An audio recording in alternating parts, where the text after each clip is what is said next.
नमस्कार, मी वैभवी हादरगे, डॉक्टर आपटे वसतिगृहाची विद्यार्थिनी. माननीय डॉक्टर वसुधा केसकर मॅडम या महिला उद्योजिका व शास्त्रज्ञ असून त्यांनी मार्क लॅब प्रायव्हेट लिमिटेड या प्रयोगशाळेची स्थापना त्यांच्या सहकाऱ्यांसोबत केलेली आहे. माननीय डॉक्टर केसकर मॅडम यांनी आंतरराष्ट्रीय तंत्रज्ञानाची ओळख भारतीय साखर उद्योगास करून दिली व त्याचा विकास केला. डॉक्टर केसकर मॅडम यांनी सुमारे 10 वर्ष वसंतदादा शुगर इन्स्टिट्यूटमध्ये शास्त्रज्ञ म्हणून काम केलं आहे. डॉक्टर केसकर मॅडम यांना रमाबाई जोशी अवॉर्ड, महिला उद्योजिका पारितोषिक, ज्ञान प्रबोधिनी पुरस्कार, जीवन गौरव पुरस्कार यांसारखे अनेक पुरस्कार व सन्मान प्राप्त झाले आहेत. धन्यवाद.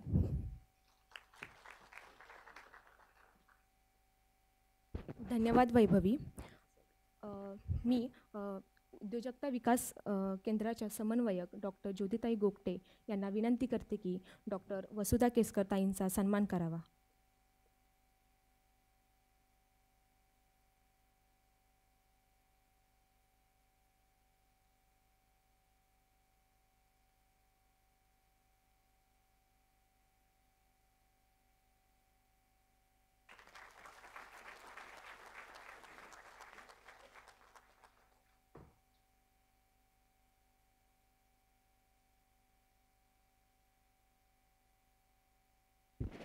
मी डॉक्टर वसुधा ताईंना विनंती करते की त्यांनी मुलांना मार्गदर्शन करावे.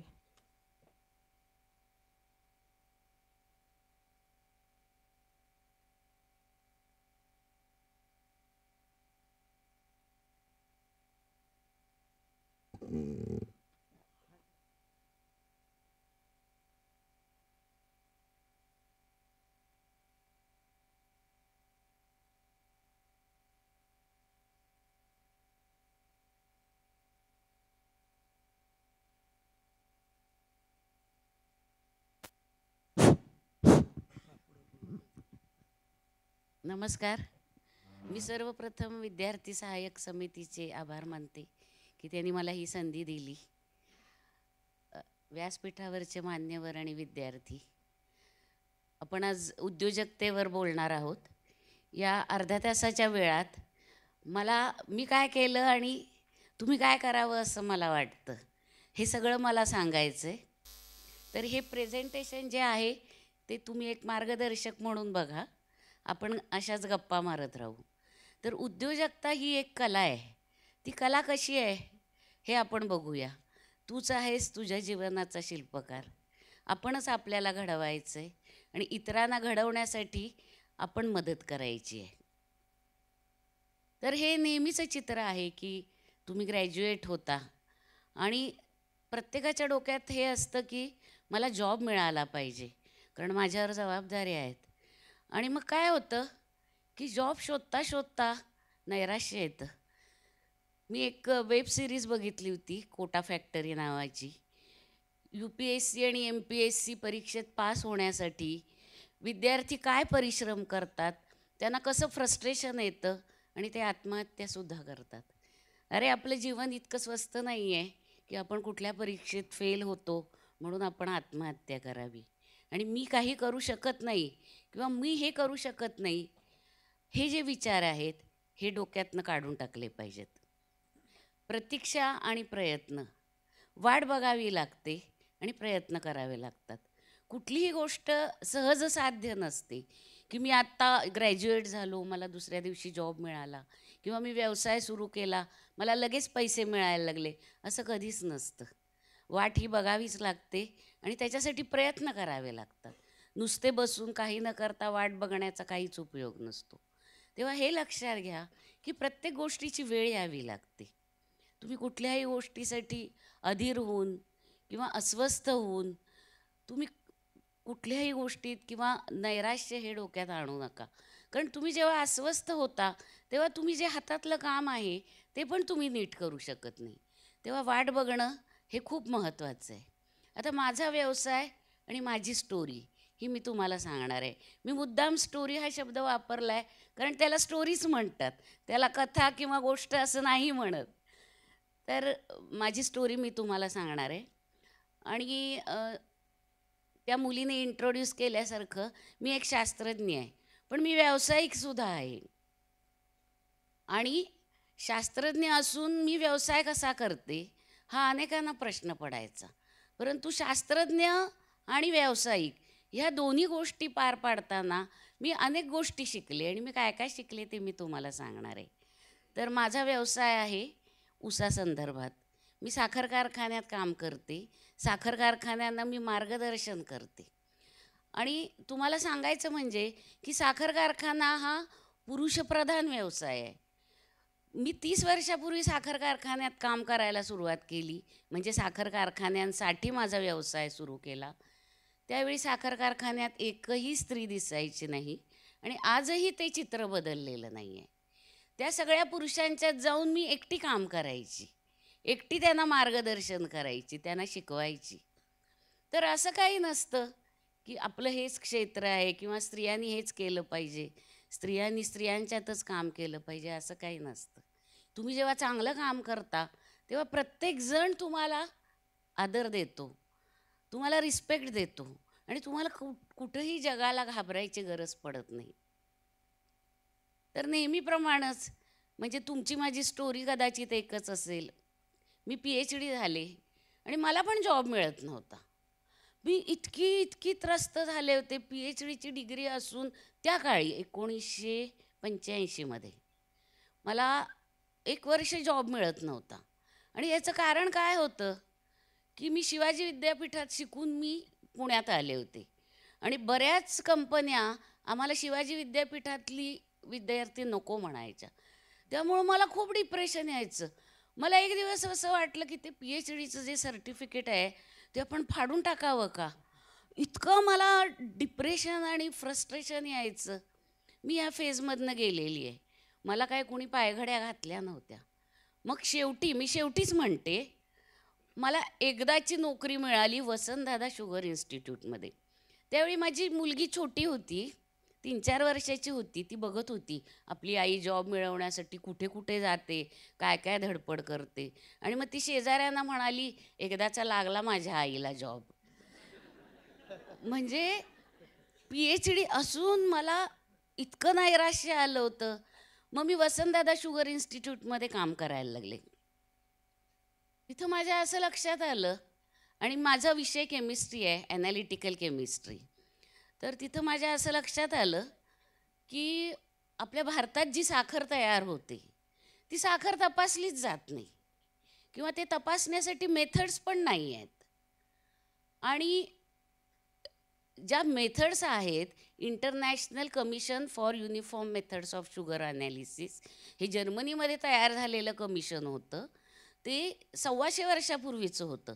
तरी पण आपल्या साखरेचं त्याच्यात नावही नव्हतं आणि त्याच्यासाठी मेथड्सही नव्हत्या. तर हे माझ्या त्यावेळी लक्षात आलं. आणि मग त्या कमिशननं ज्या दिल्यात त्या मेथड त्या वापरून मी आपल्या भारतात तयार होणाऱ्या साखरेचं ॲनालिसिस करायला सुरुवात केली. तुम्ही तो साखरेचा फोटो बघा. तिथं 3 प्रकारच्या साखर दिसत आहेत. एक ब्राऊन दिसतीये, ती आहे रॉ शुगर. दुसरी व्हाईट दिसतीये, ती आहे रिफाईंड शुगर. आणि तिसरी असते प्लांटेशन व्हाईट शुगर, जी आपल्या भारतात तयार होते आणि ती डायरेक्ट ऊसापासून साखर तयार होते. रॉ शुगर हा इंटरमिजिएट प्रॉडक्ट आहे. रॉ शुगर हा रॉ मटेरियल वापरून रिफाईंड शुगर तयार होते. ती रिफाईंड शुगर युरोपियन कंट्रीजमध्ये, अमेरिकेमध्ये अशी तयार होते. आणि आपल्याकडे तयार होणारी साखर plantation white sugar. Plantation white शुगरचं एक मोठं ते इकुम्साचं पुस्तक आहे, लाल मोठंच्या मोठं. आणि त्यात प्लांटेशन व्हाईट शुगर हे नावही नाही. खरं तर भारत हा साखर तयार करणारा सगळ्यात पहिला देश, परंतु त्याचा कुठे उल्लेख नाही, त्याच्यासाठी मेथड्स नाहीत. मग मी त्या दिलेल्या रिफाईंड शुगरच्या मेथड्स घेऊन प्लांटेशन व्हाईट शुगरचं ॲनालिसिस करायला सुरुवात केली. तेव्हा माझ्या असं लक्षात आलं की आपण या दुसऱ्या मेथड्स घेऊन जर आपल्या साखरेचं ॲनालिसिस केलं तर आपले रिझल्ट चुकतात. आपले रिझल्ट्स काही वेळा ओव्हर एस्टिमेटेड, म्हणजे समजा इम्प्युरिटी X आहे तर Xपेक्षा जास्त येते. तर हे माझ्या लक्षात आलं. त्यामुळं मला असं वाटलं की आपल्या साखरेचा अभ्यास व्हायला पाहिजे लॅबमध्ये, की त्याच्यात किती इम्प्युरिटीज आहेत आणि त्या इम्प्युरिटीज काढण्यासाठी किंवा साखर अजून शुद्ध करण्यासाठी साखर कारखान्यांनी प्रयत्न केले पाहिजेत. तर हे त्यावेळी माझ्या डोक्यात पक्कं बसलं होतं की आपल्या भारतातल्या साखरेसाठी काय केलं पाहिजे. आता हे तुम्ही वाचा, व्यवसायाचं बीज आजूबाजूला कुठेतरी तुमचं वाट बघत असू शकतं. असा व्यवसाय म्हणजे असं ठरवून मी आता हे करणार किंवा मी आता एवढी फॅक्टरी काढणार असं नसतं. तुम्ही आजूबाजूला बघा, ऐका आणि विचार करा, तिथे तुम्हाला तुमचा व्यवसाय सापडेल. त्याच्यानंतर इकुमसा हे कमिशन जे आहे, तर ते मी तुम्हाला सांगितल्यासारखं हे कमिशन ही शुगर टेस्टिंगच्या मेथड तयार करतं. आणि या मेथडमध्ये या पुस्तकात भारताच्या साखरेला स्थान नव्हतं, त्याच्या मेथड्स पण नव्हत्या. आणि मी वसंतदादा शुगर इन्स्टिट्यूटमध्ये असताना या कमिशनची असोसिएट रेफरी होते, तेव्हा मला हा सगळा अभ्यास करायला मिळाला. आणि या अभ्यासातून मला असं लक्षात आलं की आपल्या साखरेचं ॲनालिसिसच झालेलं नाही. साखर कारखान्यात अशी एक हे होती, म्हणजे विचारप्रवाह होता की साखर आम्ही इतके शेकडो वर्ष तयार करतोय, पण साखर खाऊन कुणी काय मेले का कधी? मग या साखरेचं ॲनालिसिस कशासाठी करायचं, असा विचार होता. त्यांना समजून सांगायचं होतं. तर एक लॅब मला काढायची होती वसंतदादा शुगर इन्स्टिट्यूटमध्ये, की ज्यामध्ये साखरेमध्ये जी अशुद्ध द्रव्ये आहेत, जे टॉक्सिक एलिमेंट्स आहेत, जे पेस्टिसाइड्स आहेत, ते सगळे आपण शोधून बघायचे आणि त्याच्यावर काम करायचं. पण तिथे इन्स्टिट्यूटमध्ये मला काही ते जमलं नाही. पण इन्स्टिट्यूटमधून मी खूप शिकले, या मेथडची मला ओळख झाली. आणि मी इन्स्टिट्यूटनी मला एक माझा शोध निबंध सादर करण्यासाठी कोलंबियाला पाठवलं होतं. आणि त्याचवेळी अमेरिकेत एक शुगर प्रोसेसिंग रिसर्च इन्स्टिट्यूट म्हणून मला त्यांनी बघायला पाठवलं. तर ती एक छोटीशी लॅब होती आणि ती लॅब जगातल्या 25-26 देशांना कन्सल्टन्सी देत होती. मार्गारेट क्लार्क म्हणून त्याच्या डायरेक्टर होत्या. आणि मी ती लॅब बघितल्यावर थक्क झाली की एवढी छोटी लॅब आणि 25 देशांना मार्गदर्शन करते, 25 देशातल्या साखर कारखान्यांना. पण कुठेतरी मला असं त्यावेळी वाटलं की आपली पण अशीच लॅब पाहिजे. म्हणजे त्यावेळी ते स्वप्न होतं ते दुरापास्तच होतं, कारण काही भांडवल वगैरे काहीच नव्हतं आणि कशी मी लॅब काढणार होते मला काही समजत नव्हतं. पण एक डोक्यात वाटत होतं की मला माझी लॅब हवी आहे. तर मी वसंतदादा शुगर इन्स्टिट्यूटमध्ये जी काही इन्स्ट्रुमेंट होती की जी कोणी वापरत नव्हती, ती मला दिली गेली की हे वापरून तुम्ही काम करा. तर मी न कंटाळता त्या इन्स्ट्रुमेंटवर काम केलं, जमेल तेवढं वाचन केलं. आणि हे साखर तपासण्याचं आणि मेथड्सचं जेव्हा साध्य होत नाही असं वाटलं, तेव्हा मी माझी नोकरी सोडून दिली आणि मी ठरवलं की आपण छोटीशी का होईना लॅब काढायची. आणि मग 1997 साली मी मार्क लॅब्स प्रायव्हेट लिमिटेड याची स्थापना केली. आणि माझा हेतू असा होता की आपण साखर कारखान्यांना सेवा देऊया. साखर कारखाने माझ्याकडं लॅबमध्ये त्यांची सॅम्पल टेस्टिंगला देतील आणि मग मी त्यांना तपासून देईन. तर ही मार्क लॅब 97 साली अशी होती. आता 2023 साली चौपट वाढली आहे आणि आता नवीन बिल्डिंग पण बांधली आहे. तर मी माझा व्यवसाय सुरू केला आणि माझ्या अपेक्षा अशा होत्या की माझ्याकडं साखर कारखाने सॅम्पल देतील, पण कुणीच माझ्याकडं काही देईना. आणि मी आणि माझे सहकारी आम्ही आपली लॅब उघडून बसलो होतो आणि कोणी साखर तपासायला येत नव्हतं. म्हणजे आपण जो व्यवसाय सुरू करतो तो चालेल की नाही हे आपल्याला माहीत नसतं आणि कसा चालेल हेही आपल्याला माहिती नसतं. मग समोर असं आलं की अरे बापरे, आपल्याकडं कुणीच येत नाही आहे किंवा आपल्याकडे जे येतं आहे त्याच्यातनं हा व्यवसाय चालू शकत नाही. मग आम्ही असं ठरवलं की साखर कारखान्यात जाऊन त्यांना शिकवायचं की शुगरचं टेस्टिंग करायचं. त्याप्रमाणे आम्ही साखर कारखान्यात जायला सुरुवात केली आणि सगळ्या भारतभर मी फिरले. सगळ्या भारतभर जे जे साखर तयार करणारे स्टेट्स आहेत, प्रदेश आहेत, तिथं सगळीकडं मी गेले आणि त्यांना सांगितलं की अशी अशी तुमची साखर तुम्ही जी तयार करता ती तुम्हाला टेस्ट केली पाहिजे. तर नेहमीप्रमाणे प्रश्न होता की का टेस्ट करायची, साखर तर आम्ही खातो, त्याने काय अपाय होतो. तर त्यावेळी मी त्यांना ह्या कमिशनचं महत्त्व सांगितलं, फूड इंडस्ट्रीचं महत्त्व सांगितलं आणि त्याचवेळी एक्सपोर्टसाठी जे देश आहेत ते आपली स्पेसिफिकेशन द्यायला लागले की आम्हाला साखर हवी आहे, खरं अशी अशी हवी आहे, या स्पेसिफिकेशनची हवी आहे, या क्वालिटीची हवी आहे. पण मग कुणाला साखर तपासायला येत होती? कुणालाच माहिती नव्हतं साखर कशी तपासायची, त्याचे पॅरामीटर्स कसे बघायचे, त्याचं इन्फ्रास्ट्रक्चर नव्हतं. मग कारखान्यांना हळूहळू कळायला लागलं की खरंच आपण साखर तपासली पाहिजे. मग ते म्हणाले आम्ही साखर तपासतो, खरं आमच्याकडे इन्फ्रास्ट्रक्चर नाही आहे, आमच्याकडचे लोक 12वी पास असतात, ते कसे काय तुमचं अवघड ॲनालिसिस करू शकतील. तेव्हा आम्ही सुक्रोस्कॅन शुगर ॲनालिसिस सिस्टीम म्हणून एक यंत्रणा तयार केली आणि ती इतकी सोपी केली की 12वी पास झालेला मुलगासुद्धा साखरेचे इंटरनॅशनल नॉर्म्सप्रमाणे टेस्टिंग करू शकेल. आणि इकडं लॅब तर चालत नव्हती, लॅबमध्ये इन्स्ट्रुमेंट घ्यायला पण पैसे नव्हते. मग आम्ही असे कारखान्यात जाऊन ही इन्स्ट्रुमेंट्स विकून आमचं भांडवल तयार केलं आणि मग एक एक इक्विपमेंट आम्ही घ्यायला सुरुवात केली. त्याच्यानंतर ह्या सुक्रोस्कॅन सिस्टीमला खूप बक्षिसं मिळाली, पारखे अवॉर्ड्स मिळाले, रमाबाई जोशी, हरिमालिनी जोशी, सर तुमचा पण फोटो आहे तिथे नारळीकरांच्या बरोबर. तर आम्ही हे सगळं खूप एन्जॉय केलं आणि असं लक्षात आलं अरे आपण काम केलं की आपल्याला समाज काहीतरी देतो बरं का, ॲप्रिसिएट करतो. तोपर्यंत असं वाटत होतं अरे काय करतोय आपण, रात्रंदिवस काम करतोय खरं काहीच होत नाही आहे. तर अशी बरीच पारितोषिकं आम्हाला या सिस्टीमनं मिळवून दिली. व्यवसायाच्या गरजा समजून घेणं हे खूप महत्त्वाचं असतं. जशी आम्ही लॅब काढली, मग लॅबच्या काय गरजा आहेत, तर तुम्ही जे काम करता त्याला मान्यता लागते, त्याला ॲक्रिडिटेशन्स लागतात. तुम्ही नुसतंच एखादं दुकान उघडून बसलात तर ते दुकान चालेलच असं नाही. त्याला जेव्हा शिक्का मिळतो, सरकार दरबारी त्याला मान्यता मिळते, तेव्हाच तुमचा माल खपतो. मग आम्ही ॲक्रिडिटेशन्सच्या मागं लागलो. मग NABL national accreditation board of testing and calibration laboratory याचं ॲक्रिडिटेशन मिळालं. साखरेच्या टेस्टिंगबरोबर आम्ही पाण्याचं पण टेस्टिंग सुरू केलं. ब्युरो ऑफ इंडियन स्टँडर्डचं ॲक्रिडिटेशन मिळालं. फूड सेफ्टी अँड स्टँडर्ड ॲथॉरिटीचं ॲक्रिडिटेशन मिळालं. आणि साखरेबरोबर आम्ही सगळे हे पदार्थ तपासू लागलो. आणि ह्या ॲक्रिडिटेशनबरोबर ह्या साखरेमध्ये संशोधन केल्यामुळं पेप्सी आणि कोका कोलाची जागतिक मान्यता मिळाली. आणि ही जागतिक मान्यता भारतातल्या कोका कोलाकडं मी गेले, म्हटलं असे असे आमची लॅब आहे, आमच्याकडे कुणी आलं नाही किंवा आम्हाला कुणी सॅम्पल दिले नाही.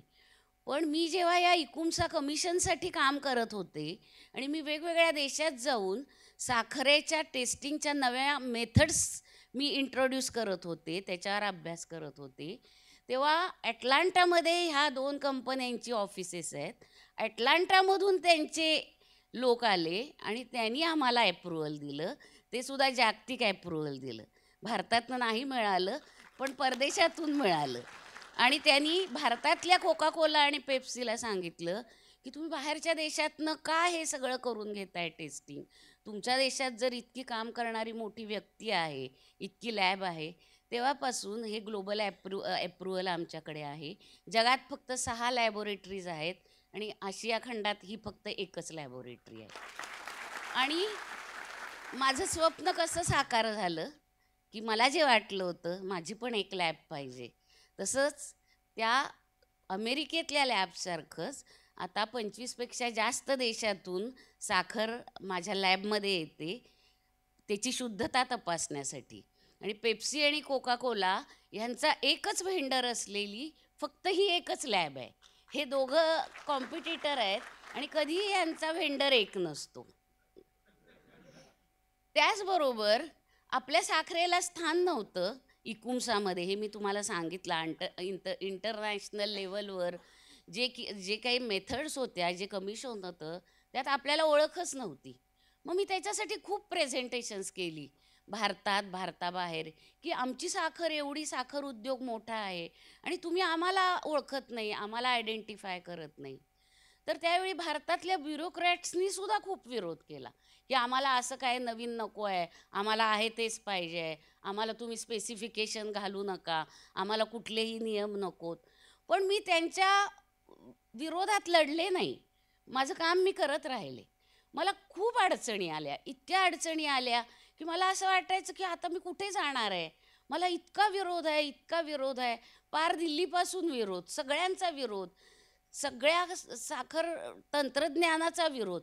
साखर कारखाने विरोध करत नव्हते, पण बाकीचे जे साखर कारखाने सांभाळायचे हे लोक खूप विरोध करायचे. त्यांना असं वाटायचं की ही बाई असं काहीतरी करते की आम्ही अडचणीत येणार. काही मेथड्स अशा होत्या की त्याच्यामुळे भारतातली साखर चांगली आहे असं दिसायचं, पण त्या मेथड्स खोट्या होत्या. म्हणजे मी जे म्हटलं की रिफाईंड शुगरच्या मेथड आपल्याला ॲप्लिकेबल होत नव्हत्या, तशा मेथड वापरून भ्रामकपणे आपली साखर चांगली दिसायची. तर मी त्याच्यावर संशोधन केलं आणि भारतातच तो पेपर प्रेझेंट केला की ह्या मेथड्स चालत नाहीत, आपल्याला दुसऱ्या मेथड्स पाहिजेत.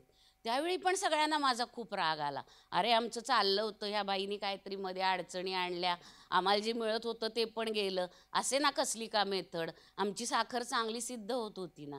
नाही. त्यानंतर जागतिक टेस्ट झाली एक, सगळ्या जगाने मिळून टेस्ट घेतली. त्या टेस्टमध्ये सिद्ध झालं की त्या मेथड्स आपल्याला ॲप्लिकेबल नव्हत्या. आणि तो जो ब्युरोक्रॅट्सचा आग्रह होता की चुकीच्या मेथड्स वापरून साखर चांगली आहे असं दाखवायचं, तो फेल झाला. त्यामुळे जे खरं आहे ते खरं आहे, कारण मी मूळची शास्त्रज्ञ होते. मला कितीही विरोध झाला तरी मी त्या गोष्टींना कधीच घाबरले नाही.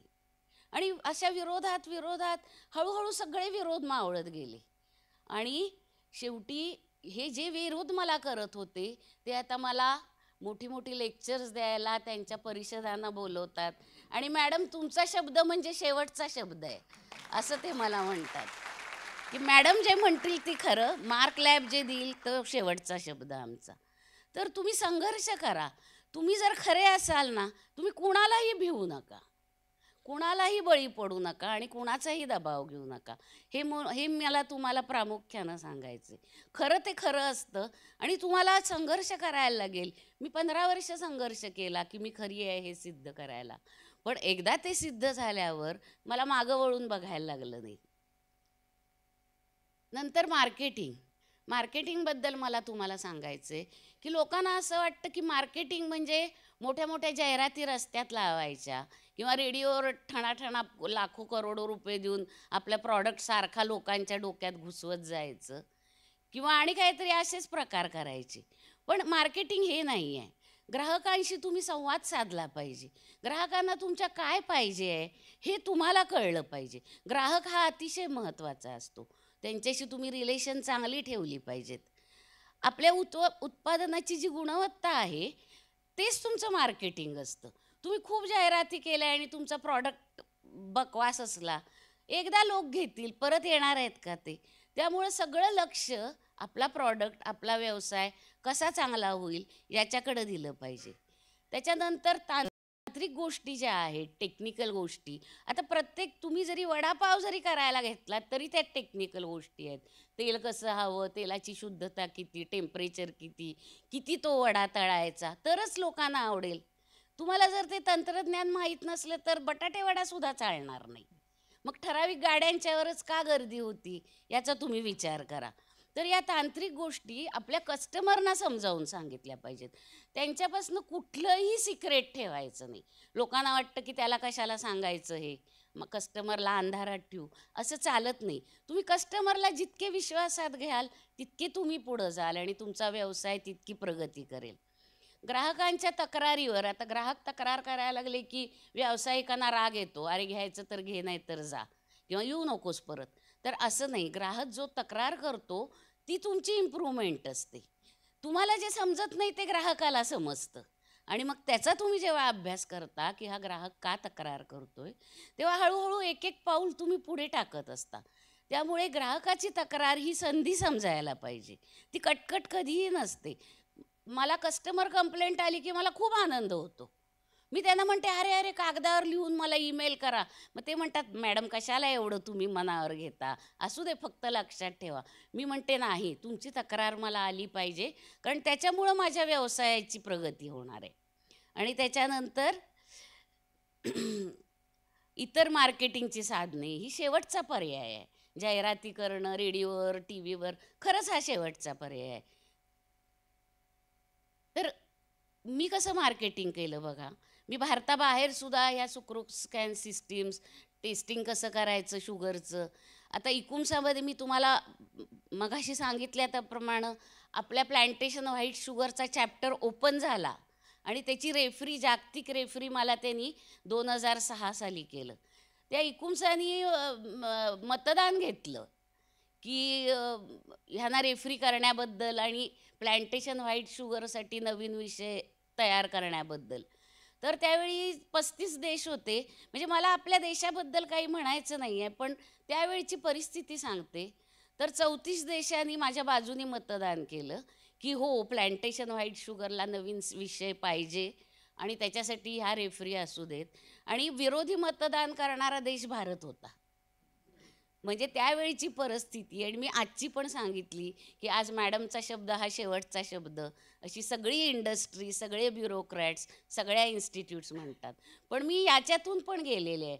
मग ते फॉरेनर्स विचारायचे, अरे हे तुला विरोध करतात हे कोण आहेत नक्की? हे इंडस्ट्रियलिस्ट आहेत का पॉलिटिशियन्स आहेत का कोण आहेत, का तू बाई आहे म्हणून ते विरोध करतायत? तर मला काही समजायचं नाही. त्यांना असं वाटायचं मी या व्यवसायात काहीतरी घोळ घालते आणि काहीतरी असं काहीतरी करते की त्यांना अडचणीचं होईल. पण हळूहळू त्यांनाही समजलं सगळे लोक चांगले असतात, फक्त थोडा त्यांना वेळ द्यावा लागतो. तर माझं तंत्रज्ञान काय आहे, मेथड्स काय आहेत, मी कधी काही सिक्रेट ठेवलं नाही. हे फोटो बघा, मी आफ्रिकन कंट्रीजमध्ये, सुदानमध्ये सगळ्यांना जाऊन या मेथड्स शिकवल्या. इन्स्ट्रुमेंट्स कशी वापरायची, इंटरनॅशनल नॉर्म्सप्रमाणे साखरेचं ॲनालिसिस कसं करायचं. तुम्ही फोटोत बघाल, सुदानमधल्या बायका शिकतायत, पुरुष शिकतायत. अनेक कंट्रीजमध्ये मी गेले आणि मी हे सगळं शिकवलं. आणि त्यामुळं इकुम्सा हे तंत्रज्ञान, जी इंटरनॅशनल बॉडी आहे, ती सगळ्या जगात ती पेनिट्रेट झाली. की हे काम इकुम्सामध्ये जे शास्त्रज्ञ आहेत ते युनिव्हर्सिटीत किंवा रिसर्च इन्स्टिट्यूटमध्ये असे आहेत. पण मी एकच तिथं अशी आहे की माझा व्यवसाय आहे. आणि माझा व्यवसाय असल्यामुळे माझ्याकडं हजारो सॅम्पल्स येतात साखरेची. आणि माझ्याकडं इतका मोठा डेटा असतो की ते कमिशनमधले युरोपियन लोक पण थक्क होतात. की ज्यांना आधी मी म्हणजे थोडीशी अशी कमी वाटायची किंवा ही भारतातली बाई आहे, हिला काय येत असणार आहे, ते पण थक्क होतात. त्यांनी पण मला विरोध केला की हे नको तुझं, ते नको तुझं, ही मेथड नको, हे चुकीचं आहे. पण त्यांनी मला 2018 साली युरोपियन कमिशननी मला बेस्ट रेफरी म्हणून साऊथ आफ्रिकेत अवॉर्ड दिलं.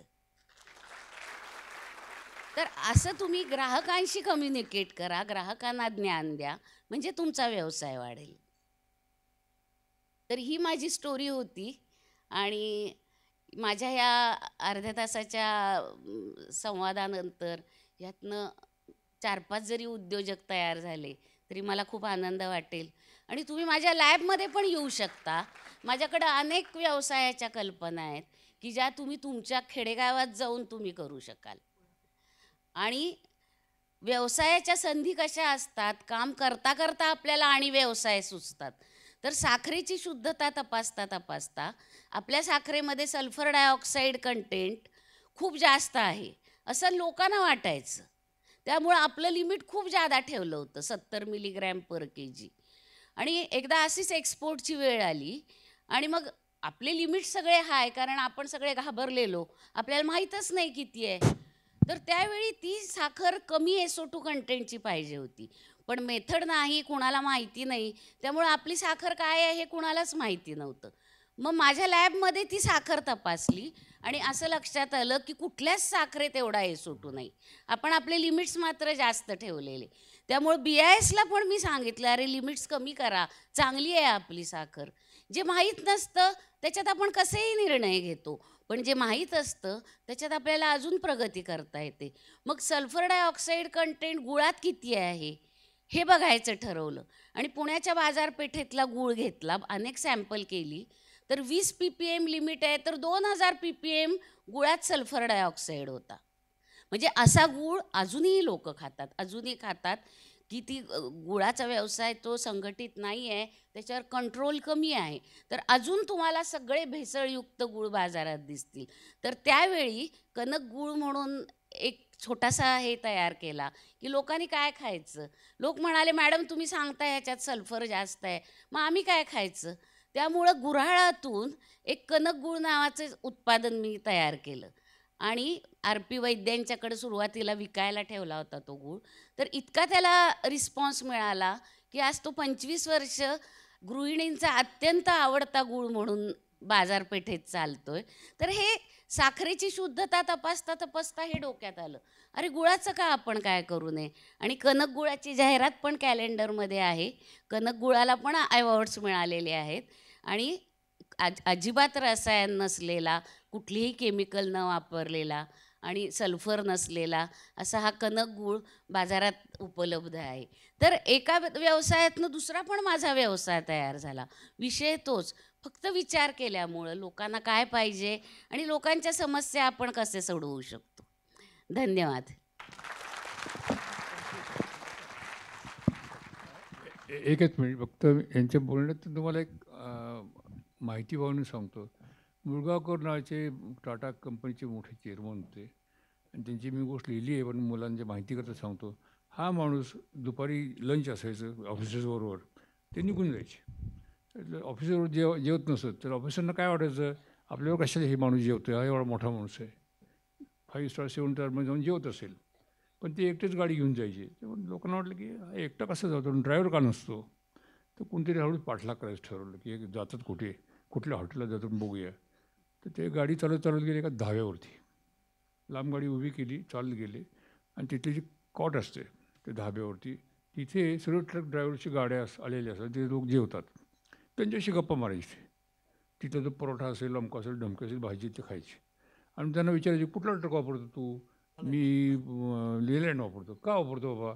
नाही त्याचा गिअर अमका असतो, ते तमकं असं. हे टाटाचा का नाही वापरत, त्याचे हे दोष आहेत. काय क्लच असेल बेकार, धमका असेल दमकं असेल. ते यायचे आणि मिटिंग घ्यायची की ह्या आपल्या डेफिशियन्सी ह्या सुधारणा करा. त्याच्यातून ती कंपनी नंबर 1 झाली. म्हणजे गिरायकाचे आता हा यांनी उल्लेख सातत केला की गिरायकाची समस्या तो तुमचं पोट भरतो. तर तो टीका करतो नाही, तो तो तो बोलतो तुमचं इम्प्रूव्हमेंट करणार आहे. त्याला मूर्ख समजू नका, तो शहाणा आहे. त्याची कमतरता काय हे समजून घेतली तर तुमचं प्रॉडक्ट परफेक्ट होईल. सुरुवातीला नसेल.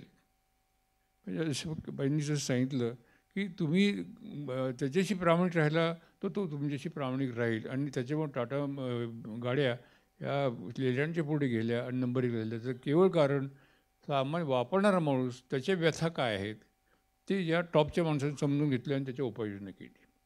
साधी गोष्ट आहे. कुठल्याही आपण मोठ्या लहान हा प्रश्न नाही आहे. तुमची वृत्ती काय, तुम्हाला कस्टमरला उत्तम सर्व्हिस द्यायची आहे, ही तुमची साधना असेल, कस्टमर तुमच्याकडे कायम राहील. Okay, thank you. धन्यवाद सर. ताई, खरंच तुमचा हा प्रवास खूप कौतुकास्पद आणि प्रेरणादायी आहे.